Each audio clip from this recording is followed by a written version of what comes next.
Hello everyone, welcome back to this series जहाँ पर I solve tough looking problems.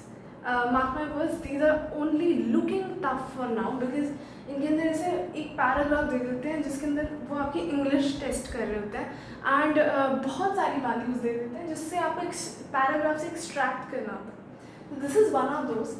Computers solved several problems in succession.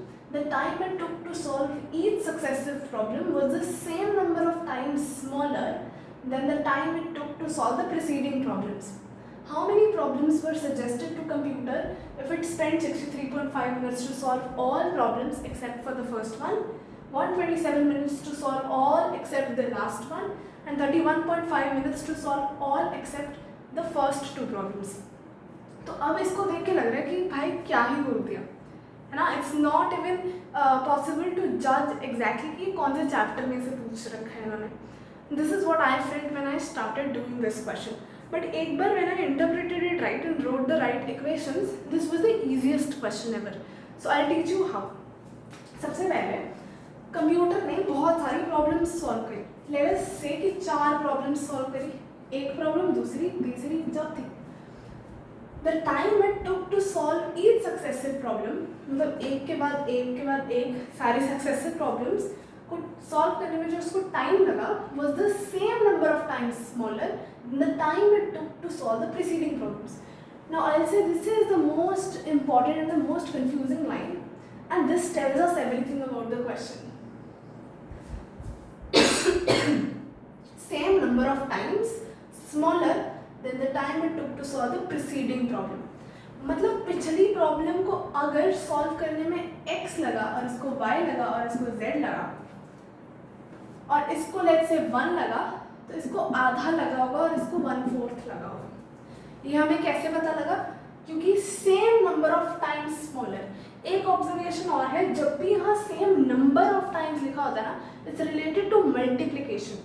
Like let's say कि मैं कहूँ कि a is greater than b by 2. इस language से clearly पता लग रहा है कि a माइनस b जो है वो 2 है. पर अगर मैं बोलूँ a is 2 times of b, it means कि b is equal to 2a. a is 2 times of b, तो a is equal to 2b. Sorry, तो हमें पता लग रहा है it's not 2 plus b now, it's 2 into b. क्यों? क्योंकि टाइम्स वर्ड यूज किया. सिमिलरली यहाँ पर अगर लिखा हुआ सेम नंबर ऑफ टाइम्स, तो मुझे उससे पता लगा कि मल्टीप्लाई हो रहा है कुछ. Same number of times smaller. तो आप मुझे बताओ, half is how many times smaller than this? It is कि हमने फर्स्ट में हाफ से मल्टीप्लाई करा तो ये आया. तो सेकंड चीज को सॉल्व करने का टाइम इज आधा ऑफ फर्स्ट वाला. मतलब it is 1/2 times of first. मतलब सेकंड को सॉल्व करने का time is 1/2 of first and third को solve करने का time is 1/2 of second. This is what they mean by same number of times. Same number क्यों? क्योंकि this is also half times of first, this is also half time of second. 1/4 is half times of half and half is half times of 1. तो same number of times smaller than the time it took to solve the preceding problem. पिछली problem को solve करने जितना ही time लगा था उसका कुछ times अब लग रहा है, पर उतना ही टाइम कम नेक्स्ट में लगेगा. ठीक है, तो ये अब हमें क्या पता लगेगा. अगर ये 1 है और ये हाफ है, ये 4 है, तो ये एक डिक्रीजिंग जीपी है. जीपी पता लग गया. This is what we interpret from this line कि this is a GP. How many problems were suggested to the computer if it spend 63.5 minutes to solve all except first and all that. अब एक बार हमें GP पता लग गया, so now all that we have to do is make the right equations by whatever information is given later on.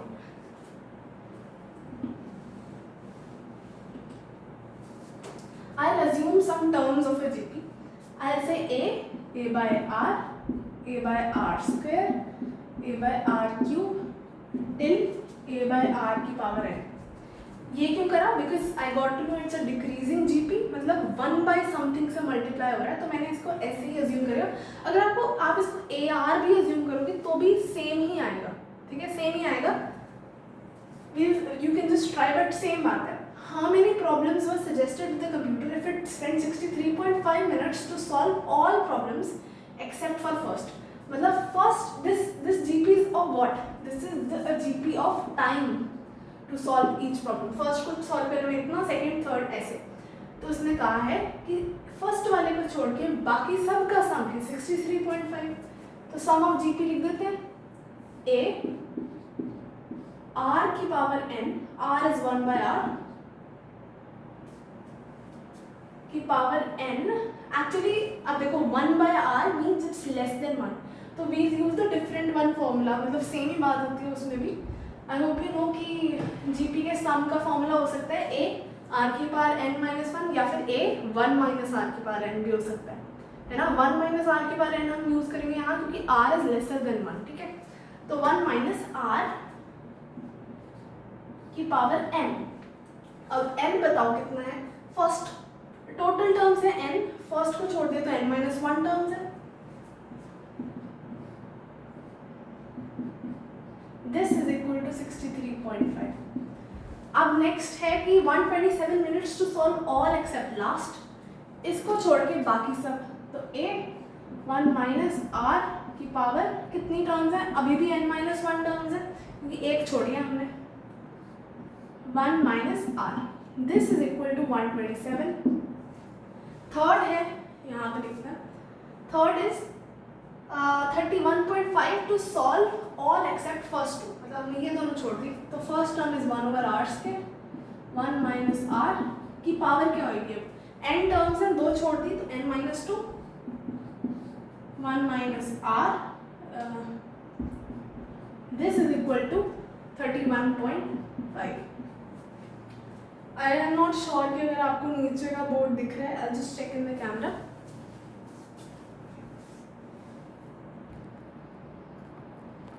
या दिख रहा है. तो फिर आई सॉल्व हियर ओनली. मैं क्या करती हूँ, this is first equation, this is second equation, this is third equation. मैं फर्स्ट और सेकंड को कर देती हूँ डिवाइड. इनको डिवाइड करूँगी तो 1 minus r, the denominator part तो कट जाएगा. ऊपर क्या बचेगा, a से a कट जाएगा. तो अगर हमने डिवाइड किया तो ये बचा 1 over r square. This part is also exactly same, तो ये भी कट जाएगा. तो सभी कट गया ऑलमोस्ट. 1 ओवर आर स्क्वायर रह गया है ना, सब कट गया ना. ठीक है, 1 over r square is equal to 635 by 1270. I think हाँ, तो ये डायरेक्टली कट रहा है. 635 ट्वाइस इज 1270. तो आई थिंक ट्वाइस है ना. I think somewhere I've gone wrong. First equation में how many problems were suggested to computer? We will spend 63.5 to solve all except first.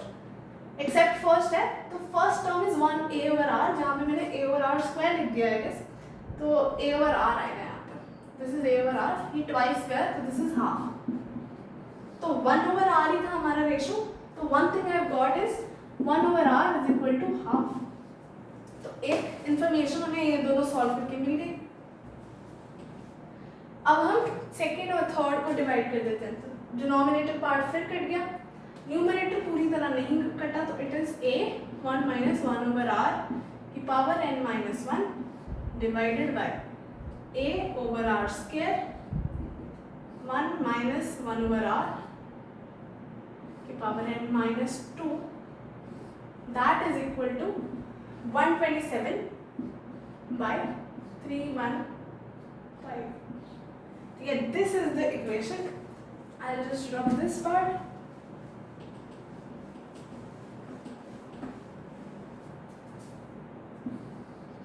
And solve this. A से A cut गया. R square comes up.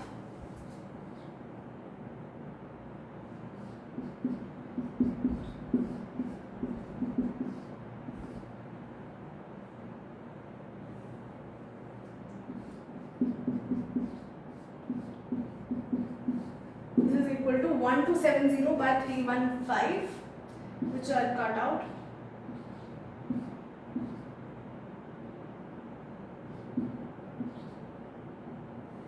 और तो नहीं कटेगा. Yes, so this is equal to 254 by 63.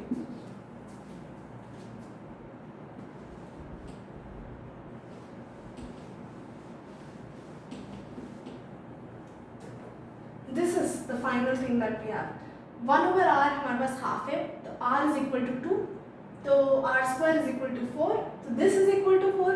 ये मैं यहाँ लाऊंगी तो यहाँ 4 से डिवाइड हो जाएगा, इसको यहाँ r स्क्वायर को हटा देते हैं.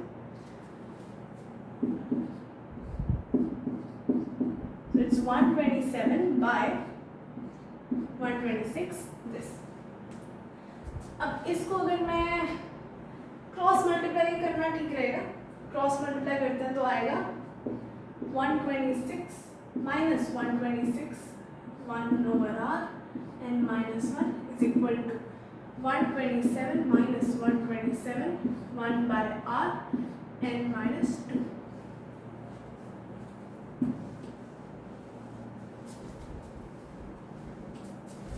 ये इसको सॉल्व कर लेते हैं. ये इधर जाएगा तो ये इसके साथ कटेगा और 1 रह जाएगा यहाँ पे, because this is 126, this is 127, तो यहाँ 1 आ गया.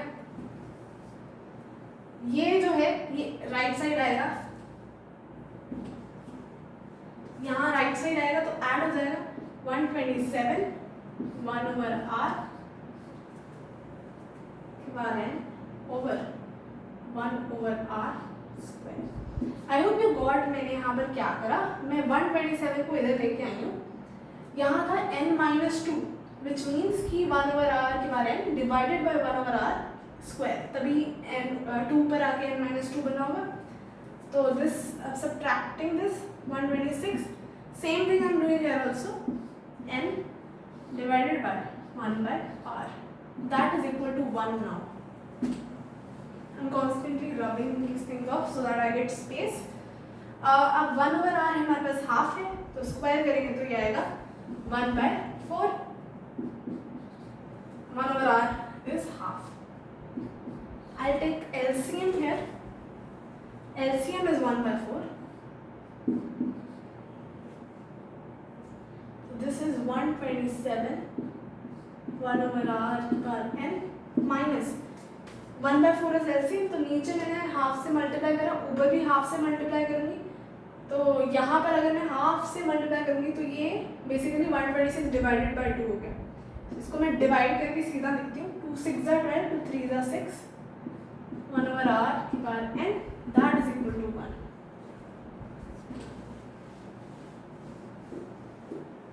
तो 1 by 4 उधर जाएगा तो क्या बनेगा, 1 by 4 ही रहेगा.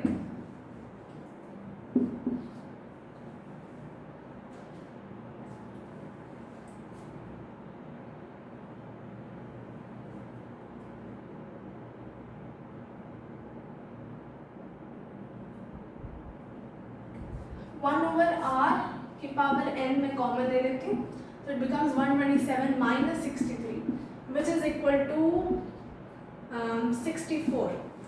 तो दिस इज इक्वल टू 64, तो मैं यहाँ 64 डाल देती हूँ. This is equal to 1 by 4, तो इसको मैं डिवाइड में ले जाती हूँ. तो this becomes 1 over 4 into 64. This is equal to 1 over r की पावर n.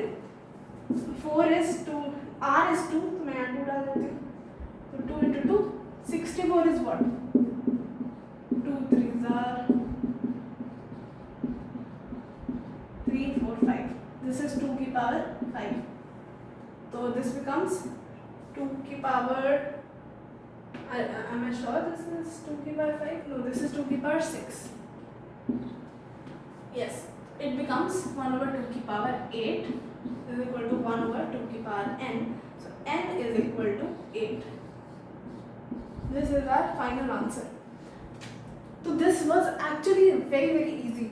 But अगर if someone reads this question and becomes scared first, they'll probably not attempt this. But this is one of the easiest problems. So by continuously practicing these questions, which I am going to do in this series where I solve these scary looking questions, we will become used to looking at these scary questions. So that was it for today. Bye bye.